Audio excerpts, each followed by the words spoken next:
போச்சு. மகேஷ் வெளியே போங்க. ஏன்டி இங்க பாரு, நான் வந்தது யாரும் பார்க்கல, நான் யாருக்கும் தெரியாம தான் வந்தேன். இங்க பாரு, உங்ககிட்ட பேசுறதுக்காண்டி நான் வந்திருக்கேன். விரட்டுற? நம்ம கிட்ட என்ன சொல்லி வச்சிருக்காங்க சொல்லுங்க. நீங்க இப்படி என் ரூமுக்கு வந்திருக்கீங்க.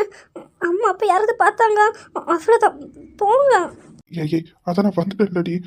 பேசுடி. என்ன மலர், இங்க பாரு, எவ்வளவு நாள் ஆச்சு சொல்லு. அது ஆனா வீட்டில் தெரிஞ்ச பிரச்சனை ஆகும்ல. அப்படி நம்ம தானே கல்யாணம் பண்ண போறோம். நமக்குன்னு பேசிட்டாங்க, அப்புறமும் பேசக்கூடாது பார்க்கக்கூடாது அப்படி இப்படின்னு சொன்னா நம்ம என்ன பண்றது? இப்படிதான் அவங்களுக்கு தெரியாம எல்லாம் பண்ண வேண்டியதா இருக்கும். ஏய் கொஞ்ச நேரம் அமைதியா இருடி, உங்ககிட்ட பேசுறேன்னு ஆசையா வந்திருக்கேன். நீ என்னடி இப்படி சொல்ற? ஏன் நம்மளை எதுக்கு பேசக்கூடாதுன்னு உங்களுக்கு தெரியாது? நீங்கள் அன்னைக்கு பண்ண வேலை அதனால தான் இப்படி சொன்னாங்க. இன்னைக்கும் அந்த மாதிரி ஏதாவது பண்ணீங்க அவ்வளோதான். அதான் நான் கதவை சாத்திட்டேனே, அப்புறம் யார் வருவா?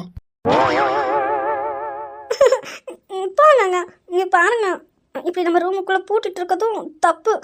வேண்டாம், வாங்க வெளியே போகலாம். வெளியே போய் வேற எங்கேயாவது அந்த பால்கனியில் கூட போய் பேசுவோம். இப்படி ரூமுக்குள்ளே இருந்தால் தப்புங்க. வேண்டாம், வாங்க. ஏய் கண்டிப்பா பால்கடியில போய் பேச விட மாட்டாங்கடி, யாராவது வந்துட்டே இருப்பாங்க. ஏன் அது மட்டும் இல்ல, அர்ஜுன் கூட அங்கதான் இருக்காங்க. கண்டிப்பா பேச முடியாது. ப்ளீஸ், வெறும் 10 நிமிஷம் தான், பேசிட்டு போயிடுது. உன்னை 3 நாளா பார்க்கவே இல்லை. வீட்டுக்கு வந்தா ஹாலில் இருந்து சாப்பிட்டு அதோட நானும் கார்த்திக்கும் கிளம்புறோம். என்ன மலர், நீ கூடவா புரிஞ்சுக்க மாட்ட? சரி ஆபீஸ் வருவா, அங்க வச்சு பேசலான்னு பார்த்தா அங்க என்னன்னா இன்பாண்டியும் அண்ணாவும் வேற நம்மளை தான் வாட்ச் பண்றாங்க. என்னத்த சொல்ல, அதான் நான் இப்படி திருட்டுத்தனமா வர வேண்டியது இருக்கு. இங்க பாரு, நான் உண்மையில உன்னை ரொம்ப லவ் பண்றேன். அதனாலதான் உன்னை பார்க்கணும்னு எனக்கு ஆசையா இருந்தது. வந்தேடி, நீ வந்த நேரமே போங்க போங்கன்னு சொல்ற. எவ்வளவு கஷ்டமா இருக்கு தெரியுமா? இதுக்கு தான் நான் கஷ்டப்பட்டு வந்தேனா? இல்லை மகேஷ், வீட்டில் தெரிஞ்சா பிரச்சனை ஆகும்ல. ஏன்னா ஏற்கனவே பிரச்சனை ஓடிட்டுருக்கு. அர்ஜுன் அத்தானுக்கும் இந்து அக்காவுக்கும் கல்யாணம் நடக்குமா இல்லையான்னு அது ஒரு வாக்கில் பிரச்சனை ஓடிட்டுருக்கு.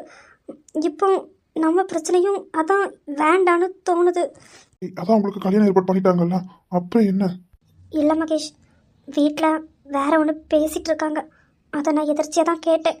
ஆனால் இதில் அப்பா தான் இந்த முடிவை எடுத்துகிட்டு இருக்காங்க. ஆனால் வீட்டில் யாருக்குமே சம்மதம் இல்லை. ஆனால் அப்பா தான் இந்துவுக்காக இந்த முடிவை எடுத்திருக்காங்க.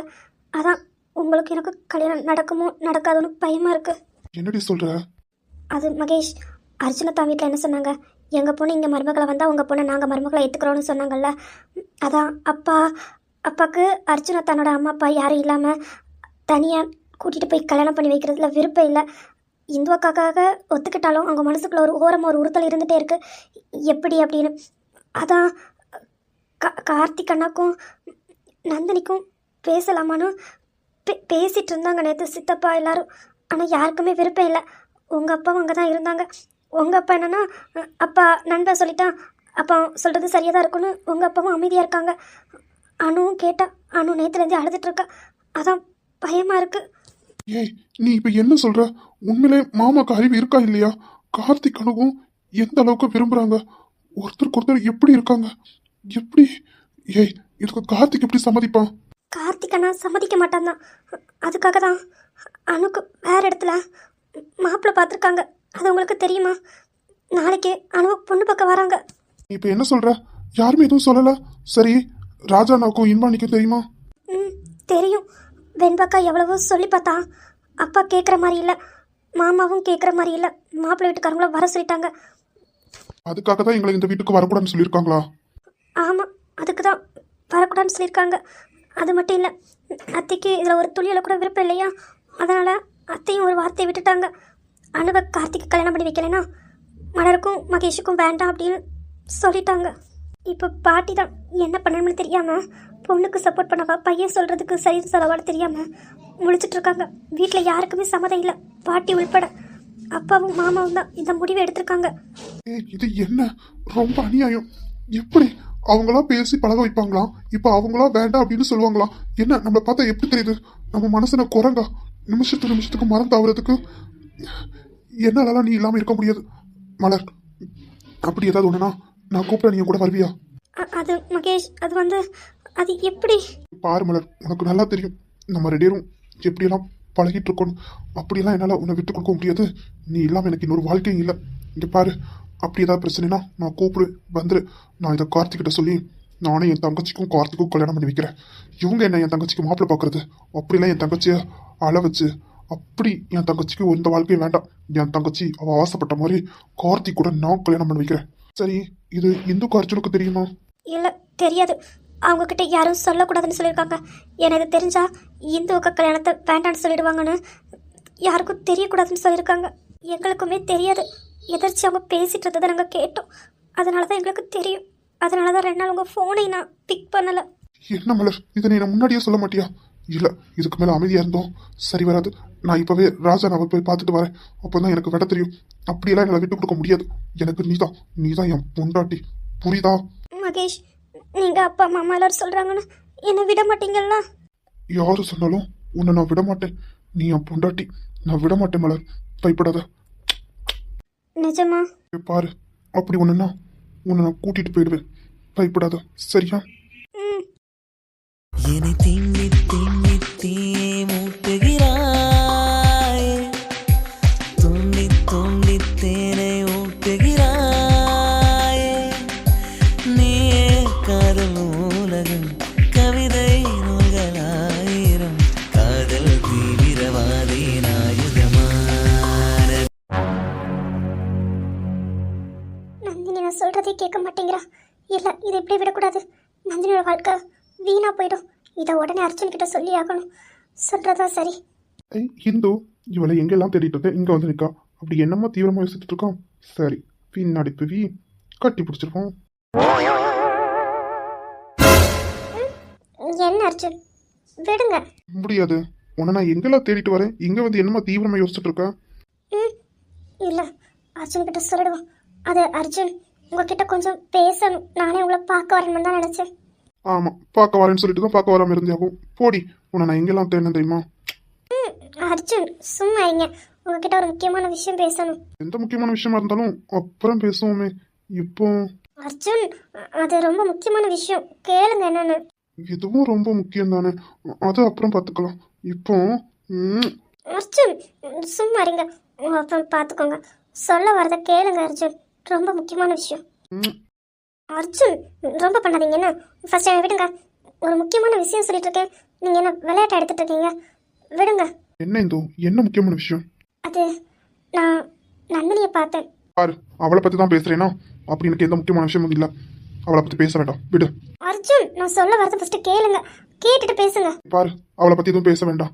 இல்லை, அவள் உங்ககிட்ட எதுவும் பிரச்சனை பண்ணலாம். அர்ஜுன் நான் சொல்ல வரதை கேட்பீங்களா மாட்டீங்களா? சரி, என்ன சொல்லு. நீங்கள் என்ன அங்கே விட்டுட்டு வண்டி எடுத்துகிட்டு வரையில் போனீங்கல்ல, அப்போ நான் நடந்து வந்துட்டு இருந்தேன். அப்போ நந்தினியும் சக்தியும் பேசிகிட்டு இருந்தாங்க. என்னென்ன பக்கத்தில் போய் என்னால் போய் கேட்டேன். கேட்கும்போது எப்பவும் போல தான் அவன் என்கிட்ட கத்திட்டே இருப்பா. அது எனக்கு பெருசாகவே தெரியல. சக்தியும் ரொம்ப நடித்தான். எனக்கு தப்பாக இருக்குது. ஏன்னா அவங்க பேசிகிட்டு இருந்தது அப்படி. அவள் உன்னை மதிக்கவும் இல்லை, அப்புறம் எதுக்கு அவள் எக்கடும் கெட்டு போறா, விடு. அர்ஜுன் அப்படி சொல்லாதீங்க. என்னதான் இருக்கட்டுமே, அவள் உங்களோட தங்கச்சி. அப்படியெல்லாம் விட முடியாது. அது மட்டும் இல்லை, ஒரு பொண்ணோட வாழ்க்கை என் கண்ணு முன்னே நாசமாக போகிறத என்னால் பார்க்க முடியாது. இங்கே பாருங்கள், சக்தியை பற்றி எனக்கு நல்லாவே தெரியும். அவன் ரொம்ப ஒரு கேடு கட்டவன். அதுவும் பொண்ணுங்க விஷயம் சொல்லும்போது ரொம்ப கேடு கட்டவன். அவன் ஏற்கனவே மாயா கூட அஃபேரில் தான் இருக்கான். மாயாவுக்கு அவனுக்கு கல்யாணம் கூட நீங்கள் கேள்விப்பட்டிருப்பீங்களா? அதெல்லாம் ஒரு நாடகம் தான். ஏன்னா சக்தியோட அப்பாவோட சொத்து மொத்தமும் மாயோட அம்மா கிட்டே இருக்கு. அதை வாங்குறதுக்காக தான் மாயா கிட்ட லவ் பண்ணுறப்ப அவன் நடிச்சிட்டு இருக்கான். இந்த விஷயம் எல்லாமே எனக்கு தெரியும். ஆனால் மாயாவுக்கு தான் புரியலை. சக்தி உண்மையாகவே அவ்வளோ லவ் பண்ணுறான்னு நினச்சி மாயாவும் அவன்கிட்ட ரொம்ப நெருங்கி போல. நானே இத்தனை வாட்டி கண்ணெல்லாம் பார்த்துருக்கேன். ஆனால் சக்தி நந்தினி கிட்ட என்ன சொல்லியிருக்கானா, மாயா கேரக்டர் சரியில்லை, அவள் வேற யாரோட குழந்தைய சக்தியோட குழந்தை சொல்கிறா அப்படின்னு நந்தினி கிட்ட சக்தி அவனோட அனுதாபத்தை தேடுறான். நீ சொல்றது எனக்கு புரியல. அனுதாபத்தை தேடுறானா? அர்ஜுன் நான் அவங்க பேசுகிறத முழுசாக கேட்டேன். அவன் மாயோட கேரக்டரை ஃபுல்லாக டேமேஜ் பண்ணி வச்சிருக்கான் நந்தினி கிட்ட. நந்தினி அதை முழுசாக நம்புறான். அது மட்டும் இல்லை, நந்தினிக்கு சக்தி மேலே ஒரு ஈர்ப்பு இருக்கு. அவன் சக்தியை லவ் பண்ணுறான். என்ன சொல்ற? ஆமாம், எனக்கு தெரிஞ்சு சக்தி இப்போ டபுள் கேம் ஆடிட்டு இருக்கான். அவனுக்கு காரியம் முடிஞ்சிட்டு நினைக்கேன். அதனால தான் அவன் நந்தினியை சூஸ் பண்ணியிருக்கான். நந்தினியும் அவனும் ரெஜிஸ்டர் ஆஃபீஸில் கல்யாணம் பண்ணிக்க போகிறாங்களாம். நீ என்ன சொல்ற? ஆமாம் அர்ஜுன், நான் இதை கேட்டோன்னே எனக்கும் கோவம் வந்துச்சு. நானும் நந்தினி கிட்ட போய் சண்டை போட்டேன். இங்கே பாரு, உனக்கு என்ன இங்கே பேச்சு, வீட்டுக்கு போ அப்படின்னு. ஆனால் அவன் என்ன மதிக்கவே இல்லை. அவன் என்னோட கேரக்டர் தான் தப்பாக பேசுகிறான். எனக்கு அது கூட பிரச்சனை இல்லை. ஆனால் அவளோட வாழ்க்கை ஃபுல்லாக டோட்டலாக டேமேஜ் ஆக போகுது. அதான் நீங்கள் உடனே உங்கள் அம்மா அப்பா கிட்ட போய் பேசுங்க அர்ஜுன், ப்ளீஸ். சொன்னால் கேளுங்க. இது நந்தினியோட வாழ்க்கை. அவன் 2 பொண்ணுங்க வாழ்க்கையில் விளையாடிட்டு இருக்கான். மாயாவை கன்சீவ் ஆக்கிட்டான். அவள் இப்போ கன்சீவாக இருக்கா. ஆனால் இப்போ அவளை கைவிட்டுட்டு நந்தினியை கல்யாணம் பண்ணுறான். இவன் இன்னைக்கு நந்தினியை கல்யாணம் பண்ணுறவன் நாளைக்கு நந்தினி பெஸ்ட்டாக வந்தா கண்டிப்பாக நந்தினியை விட்டுட்டு அவன் போயிடுவான். அதுதான் சொல்கிறேன். நீங்கள் ஃபஸ்ட்டு போய் உங்கள் அம்மா கிட்ட போய் பேசுங்க. இப்போ நான் போய் பேசினா அவங்க என்ன கேட்கவா போகிறாங்க? என் பொண்ணை பற்றி எனக்கு தெரியும், நீ அவ பேச்சு கேட்டு வந்து ஆடாத அப்படின்லாம் சண்டைக்கு வர போகிறாங்க. ஒன்று தான் தப்பாக பேசுவாங்க. இப்போ என்ன பண்ண? பாருங்க, அவங்க என்னவும் பேசிட்டு போகிறாங்க. இப்போ கூட அங்கே ஈஸ்வரி பேச்ச கேட்டு தான் இப்படிலாம் பேசுகிறாங்க. கண்டிப்பாக நீங்கள் போய் பேசி புரிய வைங்க. உங்களால் முடியாதா சொல்லுங்கள்? உங்கள் அப்பா இவ்வளோ நாள் வரைக்கும் உங்கள் ஆசைக்கோ எதுக்குமே குறுக்க வராதது இப்போ வராங்கன்னா புரிஞ்சுக்கோங்க. நீங்கள் போய் முதல்ல உங்கள் அப்பா அம்மா கிட்ட போய் பேசுங்க. பேசி முதல்ல புரிய வைங்க. ப்ளீஸ் அர்ஜுன், போங்க. அது எப்படி என் பேச்சை கேட்பாங்க?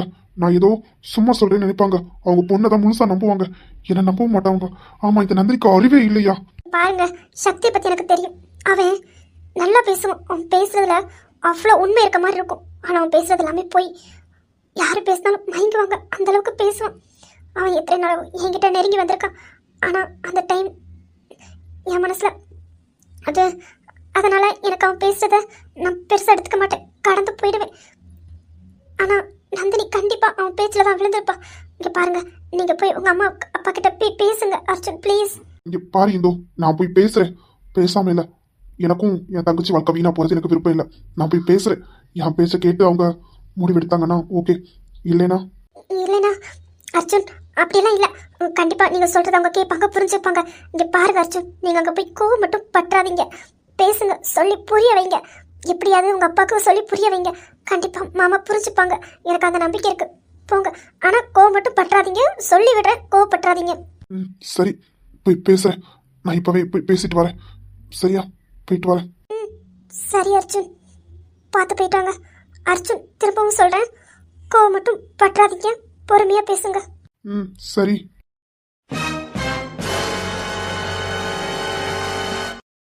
அம்மா, அப்பா. ஏய் அர்ஜுன், வந்துட்டியா? வாயா, வா. நந்தினி எங்க? என்னடா வந்ததும் வராதம்மா நந்தினி கேட்குற? நந்தினி அவள் ஃப்ரெண்டோட மேரேஜ் எதுன்னு சொல்லிட்டு வெளியே போயிருக்கா. என்ன சொன்னீங்க? எனது ஃப்ரெண்டோட மேரேஜ் போயிருக்கலாம். உங்களுக்கு அந்த ஃப்ரெண்டு யாருன்னு தெரியுமா? ஏன் நீங்க கூட போகல, அவளை தனியாக விட்டுருக்கீங்க? என்ன அர்ஜுன், இப்போ எதுக்கு இப்படி வந்து கத்துறா? நீங்க நந்தினிக்கு உடனே கால் பண்ணுங்க. உடனே வீட்டுக்கு வர சொல்லுங்க. எங்க இருந்தாலும் சரி, கல்யாணம் கூட அட்டன் பண்ண வேண்டாம். உடனே வீட்டுக்கு வர சொல்லுங்க. ஏன்டா, எதுக்கு? அவன் ஃப்ரெண்டோட மேரேஜுக்காக போயிருக்கான். நீ வந்து ஏன்டா இப்படி சொல்ற? என்னடாச்சு? உனக்கு என்ன பிரச்சனை? சரி, நீ திடீர்னு இங்க வந்திருக்க. என்ன அந்த குடும்பமே வேண்டாம் தானே வந்திருக்கா? எங்க பிள்ளையா? இல்ல, இந்த கோவப்படக்கூடாதுன்னு சொல்லியிருக்கான். அப்பா, இந்த கோவப்படக்கூடாதுன்னு சொல்லி விட்டுருக்கோம். அதனால கோவத்தை கண்ட்ரோல் பண்ணிட்டு இருக்கேன். நான் உங்க பிள்ளைதான். ஆனா இந்துவை எக்காரனை கொண்டு நான் விட மாட்டேன். அவ என் பொண்டாட்டி, புரியுதா? முதல்ல நந்தினிய வீட்டுக்கு வர சொல்லுங்க. ஓ, அந்த சிரிக்குமோ பேச்ச கிட்டணும் நீங்க கத்திட்டு இருக்கியா? போடா வெளிய. நம்ம கொஞ்ச நேரம் வாயை மூடிட்டு அமைதியா இருங்க. தேவையில்லாம அவளை பத்தி பேசுனீங்க, அவ்வளவுதான். இப்போ உங்க பொண்ணு பாக்குற வேலை இருக்கு பாருங்க. சி, அப்பா, உடனே நந்தினியை போன் அடிச்சு வீட்டுக்கு வர சொல்லுங்க. எங்க இருக்கான்னு ஃபர்ஸ்ட் கேளுங்க. எல்லாம் வந்த நேரமே அவளுக்கு போன் அடின்னு சொல்லிட்டு இருக்கா. எல்லா விஷயம் அப்பா, அவ அந்த சக்தியை கல்யாணம் பண்ண போயிருக்கான். அது முதல்ல உங்களுக்கு தெரியுமா? அதான் ஃப்ரெண்டுக்கு கல்யாணம் சொல்லிட்டு அவனை கல்யாணம் பண்ண இவ போயிருக்கான். என்னப்பா புதுசா இப்ப என் பொண்ணு மேல பழிய தூக்கி போட்ட? அது மட்டும் இல்லாம அந்த சக்தி தம்பி மேலையும் பழிய போட்ட. அந்த சக்தி தம்பிக்கு ஏற்கனவே அவங்க அத்தை பொண்ணு மாயா கூட பேசி முடிச்சுட்டாங்க. அப்படி இருக்கும்போது என் பொண்ணு எதுக்கு சக்தி கல்யாணம் பண்ணணும்? ஏன்னா புதுசா வந்து ட்ராமா பண்றியா? இல்ல அந்த இந்து இருக்காள், அந்த கேடுக்கிட்டவ, அவ எதுவும் ஏத்தி விட்டுருக்கா உன்ன? அம்மா, வாயை மூடுங்க. ஒரு வார்த்தை அவளை பத்தி இதை தப்பா பேசுனீங்க, அவ்வளவுதான். இப்ப யார் அந்த கேடுகிட்ட வேலை பார்த்துட்டு இருக்காங்க கொஞ்ச நேரத்தை உங்களுக்கு தெரியும். முதல்ல நந்தினியா போன் அடிச்சு எங்க இருக்கான்னு கேளுங்க. என்னடா, உங்க அம்மா கிட்ட இப்ப நான் கேட்கறேன். என்ன அவனை ஏத்தி விட்டுருக்கலாம்? என் பொண்ணை பத்தி தப்பா பேசுற? அது எப்படி என் பொண்ணு? இன்னொரு பையனுக்கும் ஒரு பொண்ணுக்கும் பேசி முடிச்சதுக்கு அப்புறம் என் பொண்ணு அந்த பையனை போய் கல்யாணம் பண்றான். என்னடா புதுசா டிராமா பண்றியா? அப்பா சத்தியமா நீங்க சொன்னா நம்ப மாட்டீங்களா? சரி, நான் சொல்றேன், நீங்க நம்பல. நீங்க நந்தினிக்கு கால் பண்ணுங்க. என்னங்க இவன் சொல்றானு நம்ம போன சந்தேகப்படாதீங்க. இவன் தான் அறிவில்லாம பேசிட்டு இருக்கானா? நீங்களும் சந்தேகப்பட்டு போன் அடிச்சிடாதீங்க. ஐயோ அம்மா, நீங்க சந்தேகப்பட வேண்டாம். முதல்ல போன் அடிச்சு அவ எங்க இருக்கான்னு கேளுங்க. அவ ஃப்ரெண்டோட மேரேஜ்ல தான் இருக்கான்னு சொன்னா எனக்கு எந்த பிரச்சனையும் இல்லை, நான் போயிடுவேன். ஆனா இது நந்தினியோட வாழ்க்கைப்பா. அப்பா உங்களுக்கு தெரியாது, அந்த சக்தி ரொம்ப கேடு கட்டவன், புரிஞ்சுக்கோங்க. அப்பா நந்தினிக்கு கால் பண்ணுங்கப்பா. என்னதான் இருக்கட்டும், அவ என்னோட தங்கச்சி. என்னாலே அவ வாழ்க்கை சீரழியறது பார்க்க முடியாது. நீங்க முதல்ல நந்தினிக்கு கால் பண்ணுங்க. இல்லையே, அர்ஜுன் எப்பவுமே இப்படி பேச மாட்டானே. தேவையில்லாம அவளை பழிப்பட மாட்டான். சரி இரு, நான் கால் பண்றேன். என்னங்க இவன் சொல்றானு நீங்க நம்ம பொண்ணை சந்தேகப்படுறீங்களா? அன்னைக்கு கொஞ்ச நேரம் வாய் வச்சு அமைதியா இரு, நான் கால் பண்ணி பாக்குறேன். என்னாச்சுப்பா? போன் எடுத்தாலா? போன் சுவிட்ச் ஆஃப் பண்ணுறதுப்பா. அப்போ நீ சொன்னது என்னங்க சொல்றீங்க? ஒரு கூட போன் அடிச்சு பாருங்க. இருமா, சுவிட்ச் ஆஃப் தான் வருது. சுவிட்ச் ஆஃப் தான் வருது. இப்ப அர்ஜுன் என்னங்க சொல்கிறீங்க? என்னங்க சொல்கிறீங்க? அப்போ அர்ஜுன் சொல்கிறது? அப்பா, அவன் எத்தனை மணிக்கு கிளம்புனா? காலையில 9 மணிக்கு கிளம்பி போயிட்டான். 10 மணிக்கு தான் ரிஜிஸ்டர் ஆஃபீஸ் தொடங்கும். இப்போ மணி 12. அப்போ கல்யாணம் முடிச்சுட்டா? நான் உங்ககிட்ட அப்பவே கேட்டேன்ல, இவ்வளவு நகையெல்லாம் போட்டுட்டு எங்க போறான், கொஞ்சம் கேளுன்னு. என்ன சொன்ன? கல்யாணத்துக்கு போறான்னு. கல்யாணத்துக்கு போறவ எதுக்காக செல்ல சுவிட்ச் ஆஃப் பண்ணணும்? என்ன ஜானகி, நீ வீட்டுல என்ன பண்ற? இல்லைங்க, அவள் கல்யாணத்துக்கு போறேன்னு தான். நீங்க என்ன சொல்றீங்க? அர்ஜுன் அவள் வீட்டிலேருந்தே ஒரு பட்டு புடவை அப்புறம் நிறைய நகையெல்லாம் போட்டுட்டு தான் போனான். எதுக்கு இப்படி போறேன்னு கேட்டதுக்கு, இல்லைம்மா இது என்னோட க்ளோஸ் ஃப்ரெண்டோட கல்யாணம், ஃப்ரெண்ட்ஸ் எல்லாரும் மேட்சுக்கு சாரி எடுத்தோம் அப்படின்னு சொல்லி உடுத்துட்டு போனாப்பா. எப்பா அர்ஜுன், என்னப்பா பண்ண இப்போ? என்னப்பா, அவ வீட்டுல இருந்தா ரெடி ஆகி போயிருக்கான். இதை கூடவா நீங்க கவனிக்காம விட்டீங்க? அவ என்னோட ஃப்ரெண்டு கல்யாணத்துக்குப்பா இப்படி நகையெல்லாம் போட்டுட்டு போயிருக்கான். சொல்லுங்க, அவளை பத்தி உங்களுக்கு தெரியாது? உங்களுக்கு கொஞ்சம் கூடவாப்பா சந்தேகம் வரல? எப்பா அர்ஜுன், இப்போ என்னப்பா பண்றது? சரி வாங்க, நான் ராஜா அண்ணாவையும் வர சொல்றேன், அப்படியே மாமாவையும் வர சொல்றேன். நீங்க கிளம்புங்க, அந்த ஈஸ்வரி வீட்டுக்கு கிளம்பும். எப்படி அங்கதான் போவாங்க. வாங்க போலாம்.